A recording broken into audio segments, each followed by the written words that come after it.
briser qu'à rester. Moi, c'est ça pour nous faire. Nous allons craser et nous allons briser. Je suis atteint, déçu, parce que j'espérais que Joël Bogendre serait en liberté.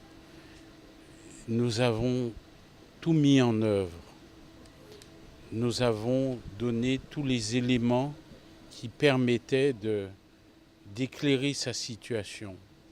La détention, je le répète, la détention de Joël Bogendre n'est pas nécessaire. On n'est pas en train de mesurer ce qu'il a fait. Il s'agit de savoir si techniquement il peut être mis en liberté pour que l'instruction puisse se poursuivre. C'est ça la loi. On demande l'application de la loi. Et on demande que Joël Bogendre soit traité comme tous les élus de France et de Navarre. Il n'est pas au-dessus des lois, mais on doit le traiter comme on traite les élus. Je suis particulièrement inquiet parce que j'ai l'impression qu'en maison d'arrêt, il y a un déni médical.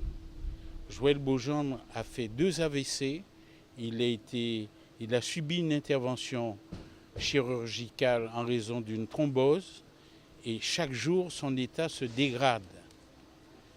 Et on semble ne pas s'en préoccuper.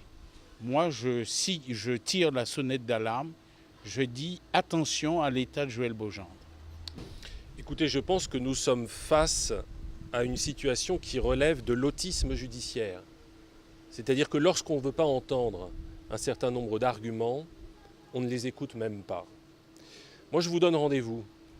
Ce qui se passe est très simple. Le greffier du juge d'instruction est en vacances. La juge d'instruction sera en vacances la semaine prochaine. Et tout ce petit monde judiciaire va reprendre son travail début septembre. Eh bien, vous verrez qu'on va libérer Joël Bogendre début septembre, au moment où tout ce petit monde-là aura repris son travail. Simplement, ce qui est regrettable, c'est que pendant ce temps-là, Joël Bogendre croupit en prison.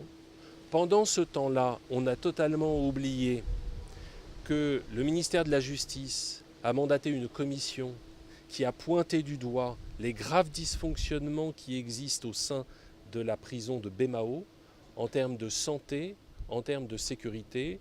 Et je crois que je ne suis pas surpris de la décision qui est rendue parce que j'ai toujours pensé depuis déjà un certain temps que cet autisme judiciaire chez certains juges relève pour moi d'une application de la justice qui est profondément inhumaine. Profondément inhumaine. Nous donnons rendez-vous et vous verrez qu'au mois de septembre, M. Joël Bogendre, sans aucun motif supplémentaire à ce qui aurait pu exister aujourd'hui, sera remis en liberté. Oui, je suis convaincu que nous avons affaire à une décision qui est autistique, qui relève de l'autisme judiciaire et qui en plus est une décision qui relève d'un manque d'expérience des affaires de cette situation. Il y a très peu d'affaires financières en Guadeloupe. Il y en a très peu. Il y a beaucoup d'affaires criminelles, il y a très peu d'affaires financières. Est-ce que vous pouvez me donner le nom de maires de communes très importantes ayant passé des semaines et des mois de détention comme Joël Bogendre dans des affaires de ce type? Il y en a très peu. Dans toutes les affaires extrêmement importantes comme celle de Karachi, comme celle de Guérini, comme celle d'autres députés qui sont mis en cause, il n'y a pas de placement en détention. Pour quelle raison il n'y a pas de placement en détention? Parce que ce sont des personnes dont on sait qu'on n'a pas besoin de les incarcérer avant qu'elles ne soient jugées. Je crois et je le dis que, et nous allons critiquer cette décision, c'est non seulement de l'autisme judiciaire, mais aussi cela relève d'une profonde inexpérience de ces dossiers sensibles. Merci.